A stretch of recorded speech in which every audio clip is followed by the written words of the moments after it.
Oke, Assalamualaikum warahmatullahi wabarakatuh. Ini merupakan video part 2 dari chapter 14, long term liabilities atau liabilitas jangka panjang. Di part 1 terakhir kita menghitung nilai penerbitan obligasi. Nilai penerbitan obligasi, di mana akuntansinya itu ada penerbitan, pembayaran bunga, pelunasan. Dan nilai penerbitan itu tidak selalu sama dengan nilai sertifikat, dia dipengaruhi oleh bunga pasar, gitu ya. Maka kita akan menghitung NPV dari obligasi.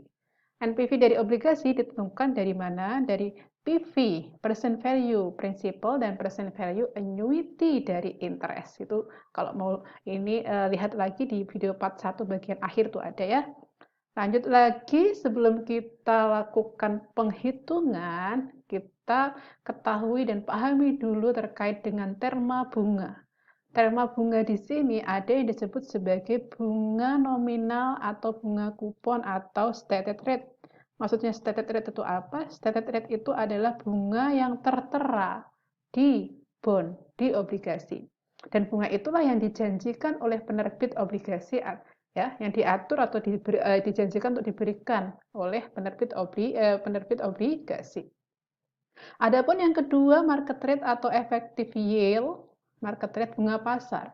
Itu adalah bunga aktif yang ada di pasaran, terjadi mekanisme pasar, bisa juga dipengaruhi atau aturan dari regulator ya. Nah, bunga-bunga inilah yang nanti akan menentukan NPV dari obligasi. Gitu. Nah, kita lihat dari kedua bunga tersebut. Ternyata di sini akan kita gunakan pertama menghitung kas yang dibayarkan atau bunga berupa kas yang dibayarkan oleh penerbit obligasi. Stated rate tadi itu apa? Nominal, bunga kupon, bunga yang ada di obligasi. Dikalikan dengan face value. Face value itu adalah nilai yang ada di obligasi. Misalnya nih, obligasinya nilainya berapa? 100.000 gitu ya, 100.000. Kemudian persentase bunganya misalnya 10%, gitu ya. Berarti kas yang akan dibayarkan adalah 10% dikalikan 100.000. Itu adalah bunga yang dibayarkan secara cash. Selanjutnya, apakah bunga secara cash itu serta-merta kita catat sebagai interest expense? Tidak dulu, jangan dulu.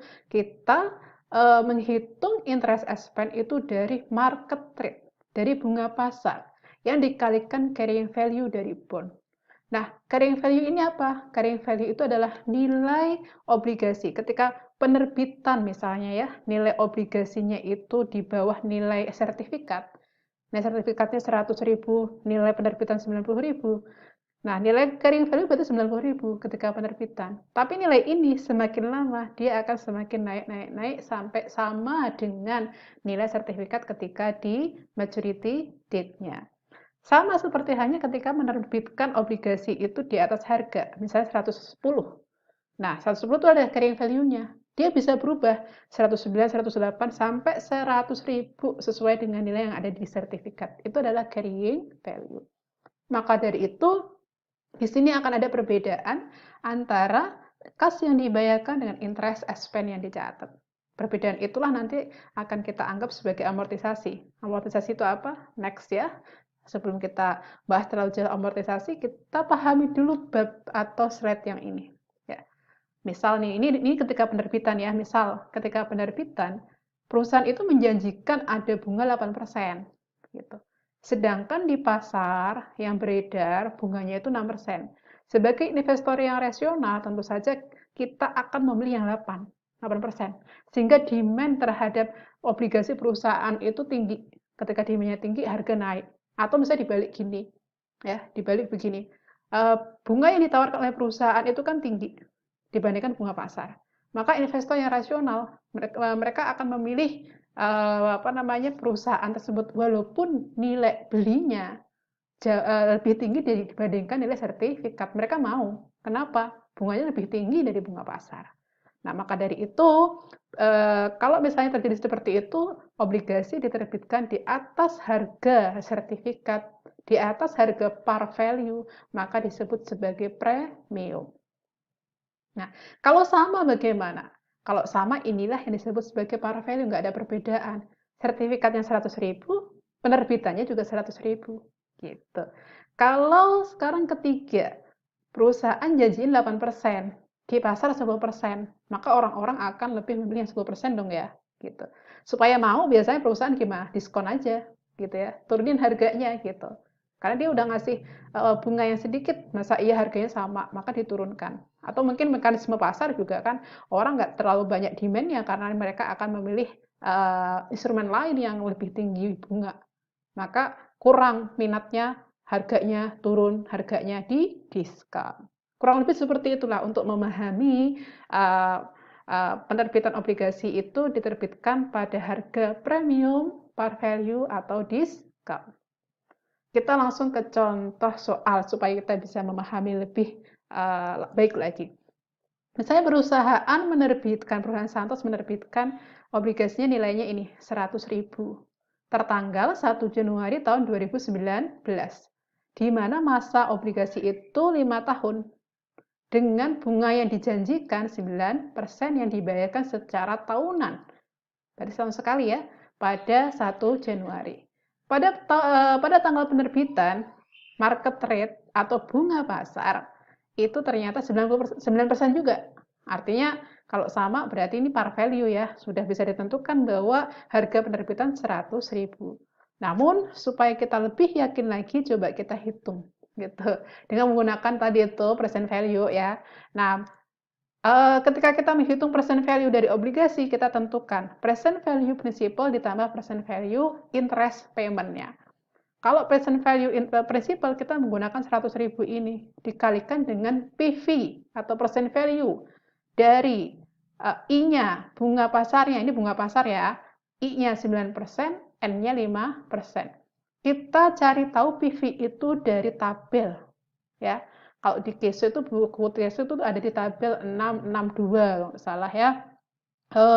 Kita lihat tadi periodenya 5 nih, periodenya 5 ya, 5 tahun. Kemudian interest rate-nya tadi berapa? Yang bunga pasar. Bunga pasarnya ini, berarti sekian. 0,6499. Kita lihat. Betul? Oke. 0,6499 betul ya?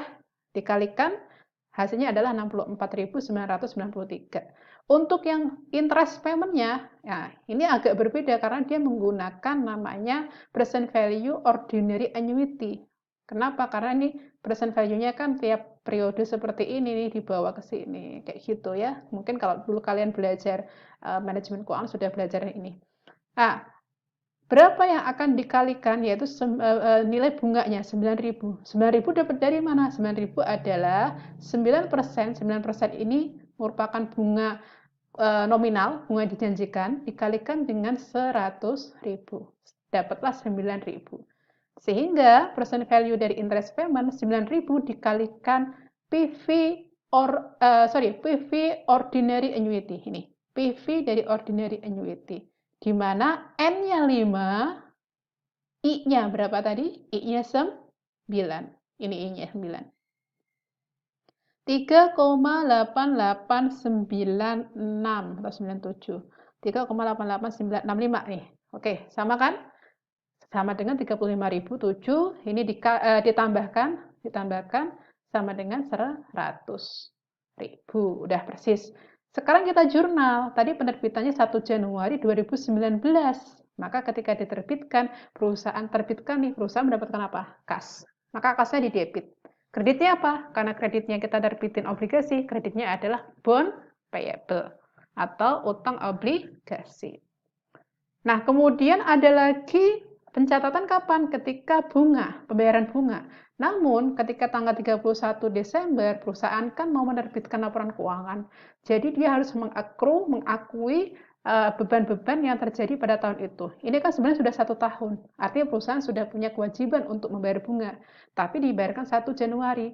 Maka ada pengakuan bunga yang namanya interest expense di debit kreditnya. Karena belum dibayarkan secara kas, maka kreditnya adalah interest payable. Nominalnya 9.000. 9% dikalikan 100.000.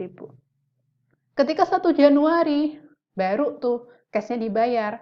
Tapi enggak interest expense yang di jurnal, karena tadi interest expense-nya sudah di jurnal pada tanggal 31 Desember. Maka yang di jurnal adalah interest payable, didebitkan. Cash-nya di kredit. Seperti itu untuk jurnal kalau diterbitkan pada tingkat par value. Sekarang diskon, ya. Diskon itu berarti apa tadi? Diskon dijual pada harga di bawah harga pasar. Kenapa? Karena bunga pasar lebih gede dibandingkan bunga yang perusahaan tawarin. Kalau nggak didiskon, nggak ada yang mau tuh nanti gitu. Asumsinya perusahaan sama seperti tadi, menerbitkan obligasinya 100.000, masanya 5 tahun, bunga yang ditawarkan atau bunga nominalnya 9%, dibayar secara annually, ya. Nah, dibayar secara annually at year end, pada akhir periode. Ini dibilang akhir periode berarti tanggal 31 Desember ya, gitu. Pada masa atau pada tanggal penerbitan, ternyata market rate atau bunga pasar untuk obligasi itu 11% nih, ya, lebih tinggi. Orang-orang pada milih pasar, nanti kalau nggak didiskon nggak pada beli gitu kan. Nah, berarti tiap periode perusahaan akan memberikan bunga 9.000, 9.000, 9.000, 9.000. Nah, 9.000 dapat dari mana? Sekali lagi tadi saya bilang 9.000 dapat dari 9% bunga yang dijanjikan dikalikan dengan nilai obligasinya. Kita sekarang akan hitung berapa PV atau berapa persen value dari obligasinya.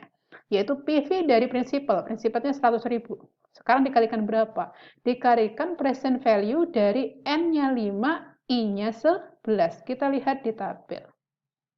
Nih, periodenya 5, ya, periodenya N-nya 5, I-nya berapa tadi? 11 ya. Betul ya, ini bukan ya? Yaitu 0,5935. Nah, 0,935 atau 345 ya, sama dengan sekian, 59.000 sekian. Sekarang present value dari interest payment. Dan ingat, present value dari interest payment ini dari tabel ordinary annuity, ada annuity-nya nih. Yaitu N-nya 5, I-nya 11. Nah, 3, ayo kalau annuity itu pokoknya ini gede-gede nilainya 3, gitu kan. Kita kalikan 3,6959. Oke. Setelah dapat angkanya kita tambahkan nih PV dari principal sama PV annuity dari interest payment. Sama dengan berapa? 92.608 di bawah harga sertifikat karena diskon. Sekarang jurnalnya. Ketika pada tanggal 1 Januari tahun 2019 ini sama seperti tadi, tinggal angkanya dimasukkan cash pada bond payable yaitu 92.608. Karena pencatatan bunganya atau pembayaran bunganya 31 Desember tahun 2019, maka saat itu kita akan jurnal interest expense-nya di debit, cash-nya nanti di kredit. Kita lihat cash-nya di kredit. Tapi di sini kalian coba lihat, cash-nya itu kan 9.000 ya. Sedangkan interest expense-nya itu 10.000 sekian. Kenapa 10.187? Karena bunga pasar yaitu 11% dikalikan nilai carrying value. Carrying value di awal ketika 1 Januari itu sama dengan 92.608. Makanya nilai 10.187. Selisihnya itu nanti masuk ke bond payable di kredit sebesar 1.187. Dan konsep inilah yang disebut sebagai amortisasi. Kayak gitu. Nilai bondnya itu berarti naik. Kalau kita lihat awalnya 92 sekian, kemudian nanti di akhir periode ditambah 1.187.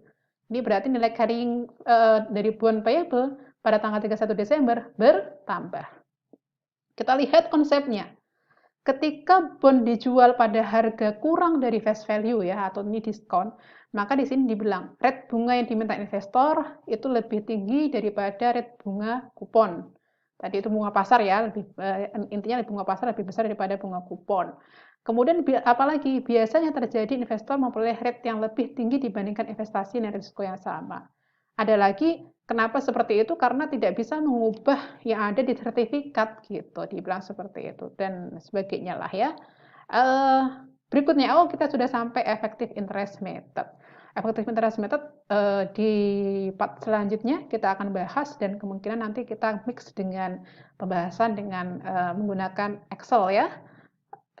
Oke, ini effective interest method. Tadi kita sudah sampai ke apa tadi itu?